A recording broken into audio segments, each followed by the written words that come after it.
Assalamualaikum warahmatullahi wabarakatuh.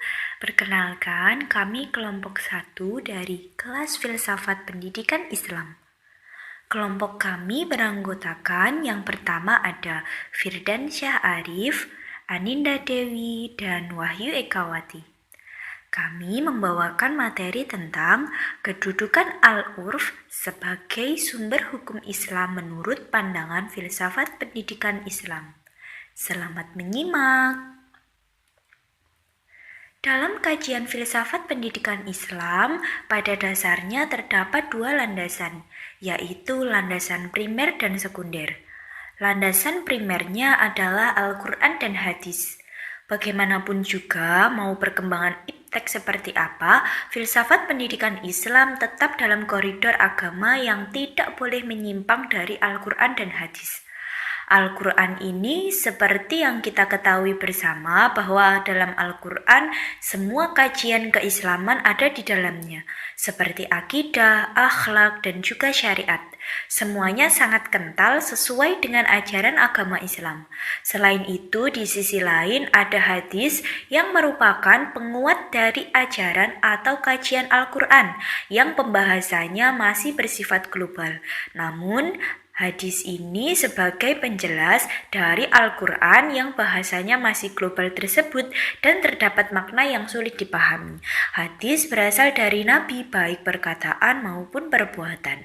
Kemudian yang kedua ada landasan sekunder yang berasal dari pemikiran manusia, khasanah Islam maupun tokoh agama yang berusaha mencari jalan keluar atas masalah yang tidak dijelaskan di dalam Al-Quran maupun hadis tersebut dengan melalui musyawarah dan mencapai keputusan bersama atau yang biasa disebut dengan ijtihad. Tentunya dalam kajian ini tidak boleh keluar dari koridor ajaran Islam dalam artian harus tetap terpaku dalam Al-Quran dan hadis. Karena meskipun ijtihad ini berasal dari akal budi manusia, namun filsafat pendidikan Islam tetap ada batasan, yaitu harus sesuai dengan Al-Quran dan hadis. Oke, baiklah, kami akan membahas tentang bagaimana kedudukan al-urf sebagai landasan hukum fikih, khususnya dalam pandangan filsafat pendidikan Islam ini.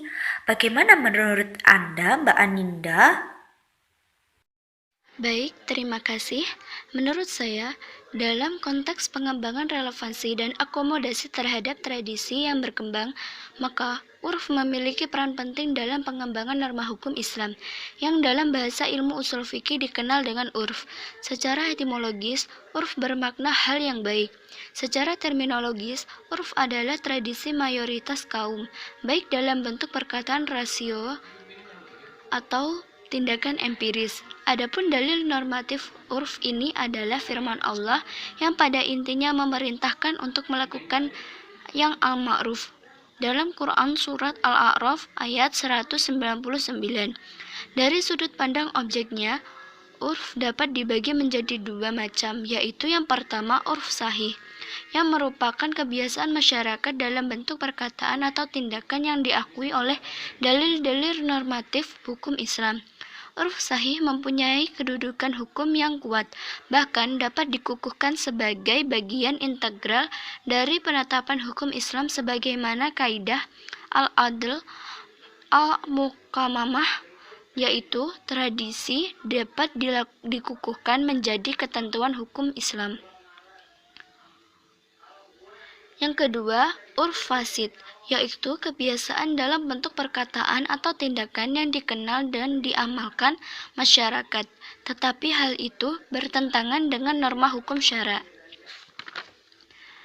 Dalam membangun norma hukum Islam, Nabi Muhammad SAW membuat kebijakan hukum berdasarkan realitas real hidup masyarakat pada abad ke-9 Hijriah. Nabi Muhammad menempatkan pos di Tabuk yang berbatasan dengan daerah Ghassan dan tanpa melalui peperangan. Nabi Muhammad SAW telah berhasil membuat perjanjian damai dengan kepala suku Kristen, yaitu Ailah, Al-Aqobah, dan suku-suku Yahudi di sejumlah oasis. Perjanjian itu diantaranya menempatkan sistem perlindungan hukum kepada semua warganya tanpa memandang suku, ras, bahasa, dan agama. Penduduk asli yang beragama Yahudi dan Kristen akan dilindungi oleh umat Islam. Bagi warga non-Muslim berkewajiban membayar jizyah atau pajak. Sistem tata budaya dan pemerintah dibangun berdasarkan asas kesetaraan dan persaudaraan antar sesama Muslim, kaum muhajirin dan ansor, serta persaudaraan dengan non-Muslim. Sekian dari saya. Terima kasih. Oke, baik. Terima kasih Mbak Aninda. Lantas, contoh seperti apa ya Mas Firdansyah menurut Anda? Nabi Muhammad SAW telah membangun 3 nilai budaya masyarakat yang majemuk dengan landasan ajaran syariat Islam. Yang pertama, persaudaraan bersama umat Islam yang dibangun oleh Nabi Muhammad SAW sebagai dalam membangun landasan kehidupan berbangsa dan bernegara bukan atas dasar legal formalitas. Sistem kehidupan yang bermasyarakat dan berbangsa dibangun atas nilai-nilai keislaman yang mengajarkan nilai-nilai egalitarian dan kebersamaan. Yang kedua, persaudaraan yang bersifat kemanusiaan yang dibangun dengan membangun tata hidup bersama dalam kemajuan beragama, ras, suku, dan bangsa.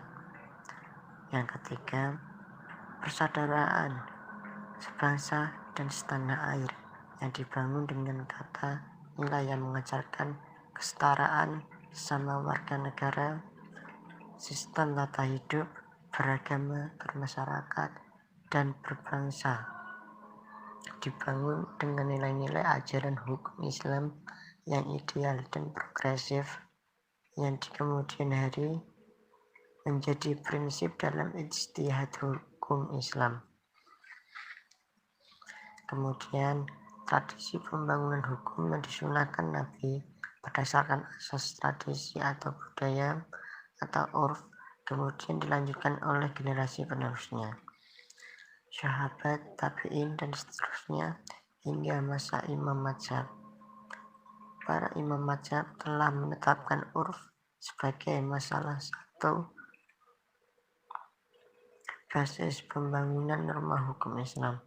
Bahkan Imam Malik membangun norma hukum Islam berlandaskan pada tradisi yang hidup di masyarakat dengan cara mengakomodasi tradisi warga Madinah, tradisi ijtihad di Madinah, dan pemegangan otoritas hukumnya.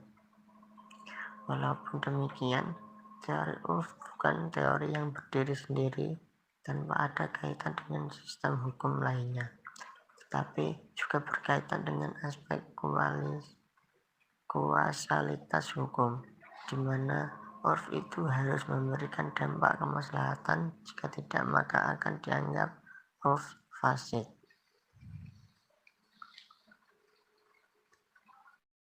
Oke, terima kasih pendapat dari Mbak Aninda sama Mas Firdansyah, semoga dapat bermanfaat. Baiklah, jadi pada intinya kedudukan urf dalam pandangan filsafat pendidikan Islam juga sangat penting. Meskipun urf merupakan hasil akal budi manusia, namun hal tersebut mampu membangun kemaslahatan seluruh umat muslim. Maka filsafat pendidikan Islam menempatkan urf ini sebagai landasan hukum sekunder. Demikianlah, terima kasih telah meluangkan waktunya untuk menyimak. Semoga ilmu yang kami sampaikan dapat membawa manfaat. Amin. Sekian, terima kasih. Wassalamualaikum warahmatullahi wabarakatuh.